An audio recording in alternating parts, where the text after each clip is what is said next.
Pertama yang ingin saya sampaikan adalah pentingnya belajar bahasa. Ada satu pepatah Arab yang mengatakan man arafa lughata qaumin salima min makrihim.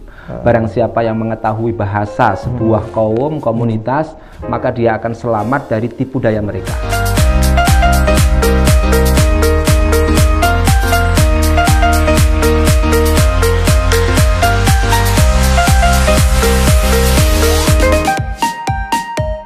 Assalamualaikum warahmatullahi wabarakatuh. Waalaikumsalam warahmatullahi wabarakatuh. Apa kabar sahabat sukses semuanya?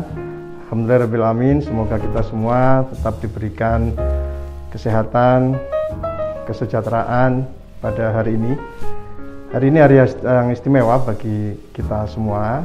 Kita mendapatkan tamu istimewa, tamu spesial, yaitu Wakil Rektor 4 UIN Malang, Universitas Islam Negeri Malang, Bapak Dr.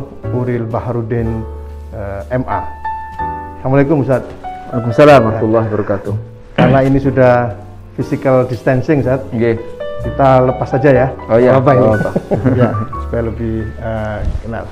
Para pemirsa semuanya yang saya hormati, kita kembali di segmen berbagi inspirasi, dan hari ini kita istimewa bisa bertemu dengan Bapak Dr. Uril Baharudin MA. Beliau adalah Wakil Rektor 4 Universitas Islam Negeri Malang. Ustaz, terima kasih atas kehadirannya ini di tengah kesibukan bisa berbincang-bincang pada Alhamdulillah. Hari ini. Luar biasa. Gimana kabarnya, Ustaz? Alhamdulillah, luar biasa. Sehat, Aman, kampus aman. Kampus aman, Ustaz. Baik, Ustaz. Mungkin bisa diceritakan gimana nih kabar di kampus, kegiatan Ustadz sebagai wakil rektor di UIN serta kegiatan-kegiatan lain, mungkin bisa diceritakan kepada kami nih di sini. Ya, terima kasih Dr. Aca. Alhamdulillah, wakil rektor itu adalah amanah ya. Dan ketika waktu itu saya diminta untuk menjadi wakil rektor 4 bidang kerjasama dan pengembangan kelembagaan, saya merasakan kerja ini adalah sangat berat sekali. Karena yang pertama, kerjasama itu adalah sebuah etalase kampus. Bagaimana kita menampilkan kampus di luar, itu adalah pintunya adalah kerjasama. Kemudian ada bidang pengembangan kelembagaan. Yang kedua, pengembangan kelembagaan berarti bertanggung jawab terhadap kampus itu sendiri. Kampus itu misalnya ada yang berstatus BLU, kemudian bagaimana kita meningkatkan menjadi PTNBH, bagaimana akreditasinya program studi, bagaimana macam-macam yang terkait dengan kelembagaan. Ini adalah tugas yang besar. Namun demikian, tugas-tugas lapangan, tugas-tugas pengabdian tentu harus kita tetap laksanakan. Jadi itu lebih seperti humas juga, Ustaz ya, berfungsi seperti itu juga ya. Jadi menjalin kerjasama dengan kampus bawah kami lain. Itu ada bagian kerjasama juga. Disitulah yang akan menjadi eksekutor kami dalam menjalankan tugas-tugas kami sehari-hari di kampus. Sibuk sekali nih, Ustaz ya. Ya, alhamdulillah. Karena ini adalah amanah, kemudian harus kita kerjakan dengan baik. Maka mudah-mudahan Allah akan membantu dan meringankan kita semuanya dalam melaksanakan amanah ini. Selain sebagai wakil rektor 4, mungkin kegiatan-kegiatan lain apa, Ustaz, yang dilakukan?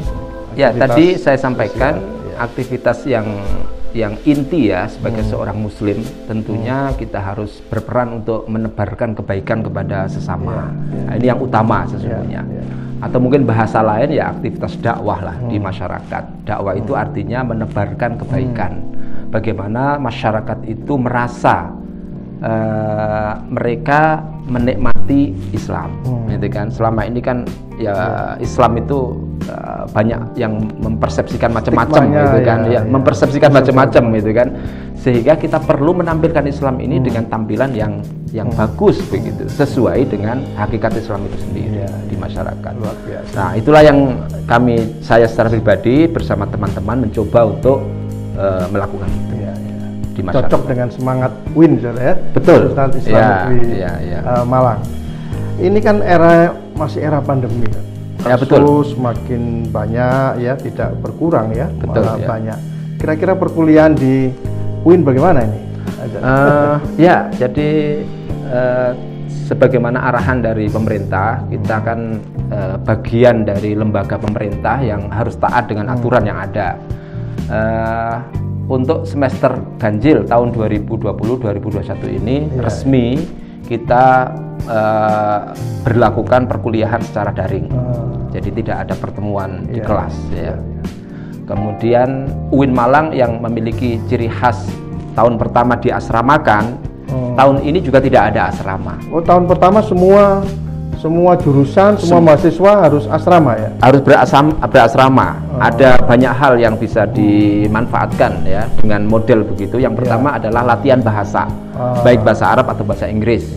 Yang kedua adalah latihan lingkungan Islami, menerapkan nilai-nilai Islam. Dan itu adalah kekhasan UIN Malang. Tapi ya hari ini, tahun ini tidak mungkin itu kita lakukan. Karena itu kosong sesungguhnya asrama kita. Kosong, yang memuat sekitar 4.000 orang itu kosong. 4.000 ya? 4.000 orang santri mahasiswa baru. Luar biasa sibuknya nih, mengelola 4.000 mahasiswa baru berarti. Betul, setiap tahun. tahun. Jadi era pandemi ini perkuliahannya adalah sistem daring semuanya. Ya. Sampai kapan? Kita pastikan semester ganjil ini semuanya daring. Nah, setelah itu nanti kita evaluasi. Kalau misalnya nanti menginjak semester genap ternyata masih kondisinya masih belum memungkinkan, ya kita putuskan lagi untuk kuliah daring. Ya, karena memang penting ya menjaga kesehatan ya. Betul, sebagai tulang punggung untuk aktivitas-aktivitas yang lain ya. Karena kita tahu bahwa tidak hanya nilai statistik jumlah orang yang wafat atau bagaimanapun, satu orang itu sudah nilainya sangat berharga gitu ya. Termasuk kegiatan-kegiatan sekarang ini, hari-hari ini kita upayakan semaksimal mungkin dengan cara daring juga. Misalnya besok saya mau ketemu tamu misalnya, itu saya syaratkan boleh tapi harus menggunakan daring gitu kan.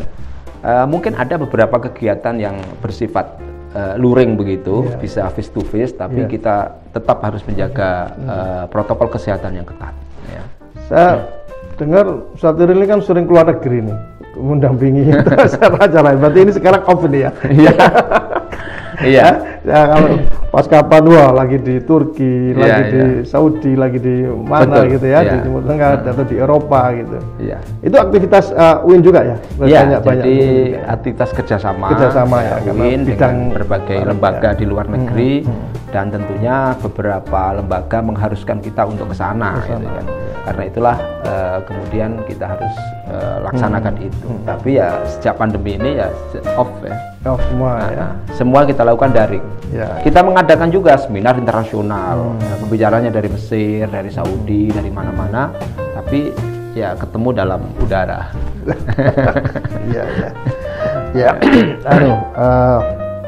Dan UIN ini kan satu kampus ya yang memang berbasis keislaman ya. Betul. Berbasis keislaman yang saya rasa ini salah satu kampus yang sangat penting ya untuk membangun SDM ini ke depan seperti apa.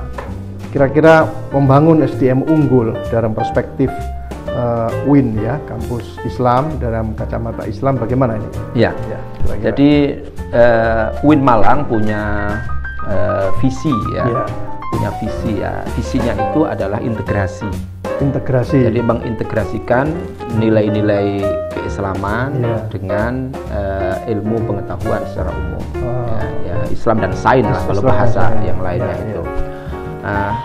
Dari visi itu bisa disimpulkan bahwa untuk membangun SDM yang unggul, tentunya tidak hanya menguasai sains, ya, tapi dia harus punya landasan agama yang kuat, agama yang kuat, begitu kan.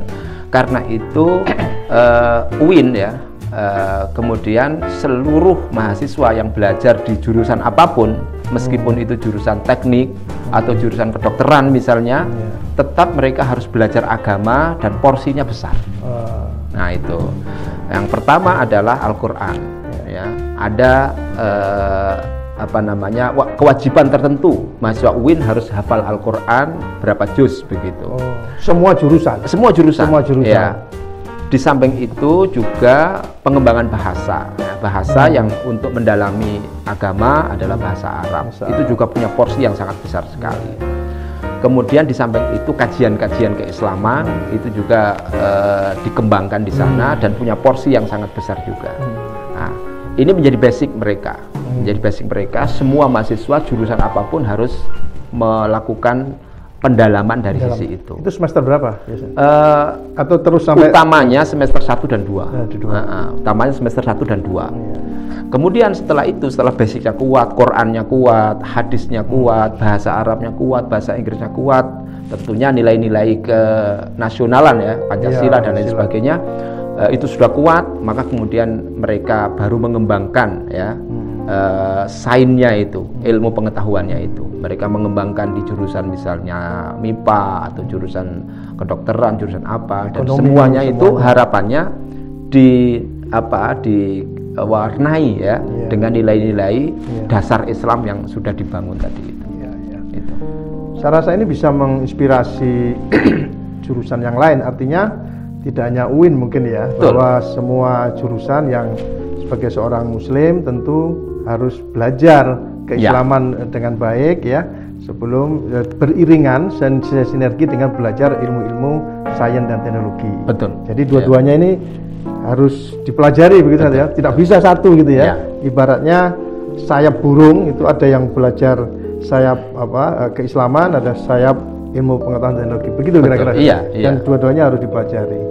Dan UIN ada kurikulum itu. Betul. Tapi yang di universitas lain saya rasa mahasiswanya juga perlu belajar, atau SDM lain perlu belajar sehingga nanti unggul gitu ya. Betul. SDM yang unggul ini harus dua sayap ini. Gimana? Jadi gitu ya? Sistem yang diterapkan oleh UIN dengan mengintegrasikan antara Islam dan sains ini sesungguhnya banyak ditiru oleh universitas yang lain. Universitas ternama misalnya ITB, misalnya IPB, itu juga mereka punya asrama. Mereka mengembangkan mahasiswanya melalui asrama itu untuk memperdalam nilai-nilai keagamaan itu. Baik negeri, maksudnya perguruan tinggi umum seperti itu, perguruan tinggi agama juga begitu. Ya.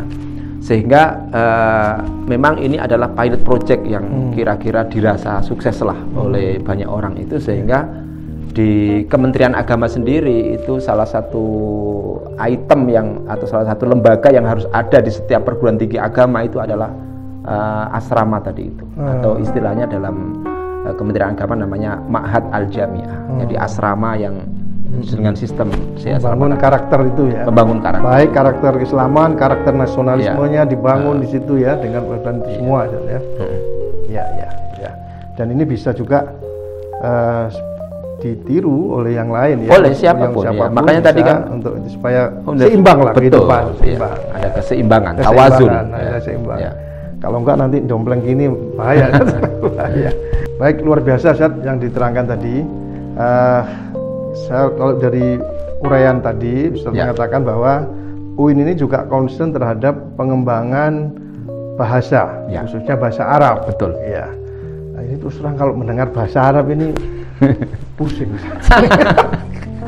Ya, saya itu ingin belajar tapi kok nggak bisa.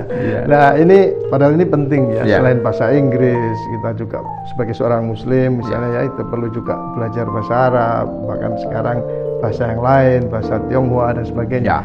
Bahasa Arab ini kan ya sebagai seorang Muslim tentu harus belajar ya kita. Ini kira-kira bagaimana? Mungkin mempunyai hal yang penting yang bisa disampaikan ini. Iya, pertama yang ingin saya sampaikan adalah pentingnya belajar bahasa. Ada satu pepatah Arab yang mengatakan man arafa lughata qaumin salima min makrihim. Barang siapa yang mengetahui bahasa sebuah kaum, komunitas, maka dia akan selamat dari tipu daya mereka. Bahasa apapun. Nah, itu filosofi dasarnya begitu ya. Jadi bukan hanya bahasa Arab ya. Kemudian Rasulullah sendiri dulu pada saat di Madinah juga begitu. Menyuruh para sahabat untuk belajar bahasa-bahasa yang lain, bukan hanya bahasa Arab. Gitu kan. Nah, ini pentingnya belajar bahasa secara umum. Nah, secara khusus kalau itu kaitannya dengan bahasa Arab, tentunya bahasa Arab ini adalah bahasa Al-Qur'an. Nah, itu yang paling utama ya. Sehingga bagi kita setiap muslim tentunya harus paham Al-Quran kan begitu, ya kan? Lah untuk paham Al-Quran, karena Quran itu adalah bahasa Arab, maka sudah konsekuensinya harus memahami bahasa yang digunakan untuk menulis Al-Quran itu. Kemudian selama ini memang seperti tadi dok, ya. Jadi persepsi awal ketika orang belajar bahasa Arab itu menakutkan, sulit dan seterusnya, ya kan? Sulit. Padahal Al-Qurannya jelas, ya. Al-Qurannya itu mengatakan walaqad yassarnal Qur'ana fahal mim muddakir. Walaqad yassarnal Qur'ana lidzikri fahal mim muddakir. Jadi Allah telah menjustifikasi bahwa Al-Quran itu mudah. Kemudahan Al-Quran itu termasuk bahasanya. Kan begitu konsekuensinya. Iya kan? Cuman selama ini memang banyak yang mempersepsikan sebaliknya. Ya, karena itu UIN Malang berupaya semaksimal mungkin untuk mengubah persepsi itu. Jadi persepsi itu kan tidak mudah mengubah persepsi itu, ya kan? Makanya di UIN Malang itu pengembangan bahasa Arab itu mulai dari hulu sampai ke hilir itu ada semua. Mulai dari belajar bahasa Arab dasar sampai doktor bahasa Arab itu ada. Itu kan? Termasuk satu ini. Ya, saya termasuk yang pertama kali lulus di program doktor bahasa Arab itu. Nggak tahu satu ini yang pertama lulus bahasa Arab ini sahabat-sahabat semua di UIN Malang itu. Nah, ini penting sesungguhnya, dan UIN Malang memang salah satu hal yang dibanggakan itu adalah bahasa Arab ini, sehingga banyak orang yang meniru UIN Malang. Kementerian Agama juga seperti itu. Ketika kemudian siapapun yang mau belajar bahasa Arab maka pergilah ke UIN Malang. Nggak usah jauh-jauh. Nggak usah ke dunia Arab.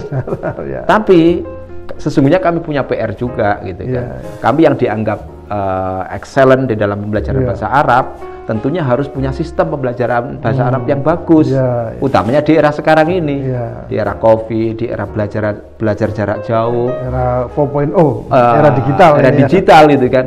Sehingga bagaimana caranya belajar bahasa Arab dengan lebih mudah, membuktikan Quran tadi itu. Nah, itu PR kita. Ini PR-nya nih. PR kita. Ditunggu nih kiatnya. Ditunggu, ya. Jadi itu penting. Jadi tidak usah takut, tidak usah khawatir sebenarnya ya, karena ternyata memang belajar bahasa Arab itu sebenarnya mudah. Cuman harus punya kemauan. Nah, tinggal sekarang sistemnya, triknya ini ditunggu-tunggu ini. Selama ini kami sudah punya trik, tapi manual. Gampang juga, tapi manual. Harus tetap muka ya? Iya, harus tetap muka. Kita sudah punya buku, punya konten, punya kurikulum macam-macam. Nah, sekarang ini yang dituntut oleh era sekarang kan nggak begitu, nggak bisa begitu. Kalau hanya itu saja sudah tertinggal namanya. Makanya kita sedang mencari transformasi ke arah era digital. Era digital ini. Nah, itu. Kita tunggu ya. Insya Allah. Kita tunggu. Wah, baik. Terima kasih sahabat-sahabat, sukses semuanya. Luar biasa ini percakapan kita dengan Ustadz Uril, Dr. Uril Baharudin MA. Beliau adalah Wakil Rektor 4 UIN Malang. Saya rasa karena waktunya terbatas, kita akhiri. Baik, Ustadz, untuk terakhir ini, kira-kira pesan apa yang ingin disampaikan kepada sahabat-sahabat semuanya, sahabat sukses, pada teman-teman semuanya barangkali? Singkat saja, mungkin pesan dari saya bahwa sebagai seorang Muslim ya, tentunya sukses itu bukan hanya sukses di dunia, ya, tapi sukses kita harus berkelanjutan. Nah, karena itu maka setiap aktivitas kita dalam kehidupan kita ini hendaknya kita kaitkan dengan kesuksesan nanti di akhirat. Jadi intinya apa yang kita lakukan di dunia ini adalah investasi, kira-kira begitu, yang nanti akan berdampak baik terhadap keberadaan kita nanti di akhirat. Dan itu akan terrealisasi jika umat Islam ini punya SDM yang unggul tadi itu. Nah, untuk menjadi SDM yang unggul tentunya harus menguasai bukan hanya sains ya, tapi dia juga harus memiliki basic pemahaman yang kuat, yang kokoh terkait dengan masalah Islam. Ya, saya kira itu. Baik. Ya. Terima kasih. Terima kasih. Kita tidak menyebutkan lagi. Dunia adalah investasi. Ya, untuk nanti kita dapatkan hasilnya di kemudian. Insya Allah.